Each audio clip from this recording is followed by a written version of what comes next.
Hello mga ka-Chirvanes! So, for today's video, dalon ko kamo sa Katipunan National High School.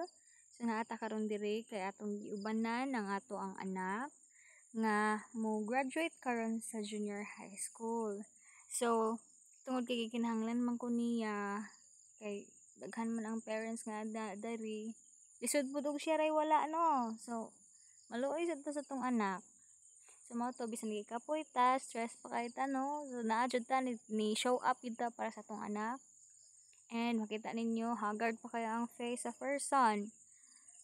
So daghan kayong problema ang first son pero gipili gyapon nato nga mo show up para sa akong anak. So to make the story short mga guys, so na ako karon diri para i-assist ang akong anak para magwapa siya sa ilang pictorial karon kay ang uban gi pagwapahan na kaayo sa ilahang mga parents nya.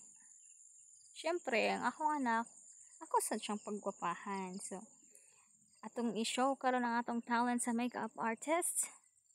So man na siya karon guys, nagduda pa siya og kamao ba ko og dili.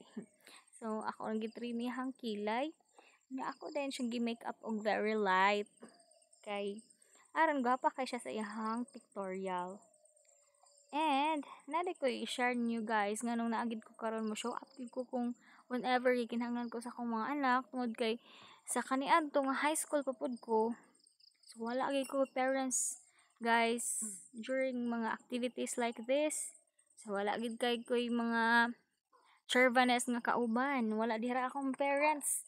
Alone ko per me mga guys, so dili lalim ang pagbati sa usa ka estudyante kung alone siya per me. Siya ray walay ginikanan. So akong paningkamutan nga dili sad ni ma-feel sa akong mga anak karon. Syempre karon nga dagko na pud sila no, dali ra kay sila impluwensyahan. Labi na karon sa ato ang panahon.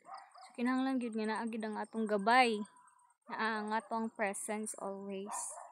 So thankful pud ko kaayo kay nahimo ra gid nako bisan pa sa ka hectic sa akong schedule. Salamat pud ko kay masinabtan pud kay ang akong boss. Gitugtan ko nga mag-absent karong adlaw para sa akong anak.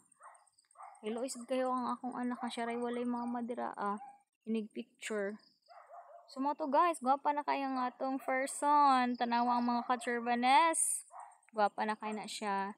So thank you so much for watching. I hope you guys support me in my daily vlogs. Please like and share and of course subscribe to my channel. Thank you so much. Bye bye.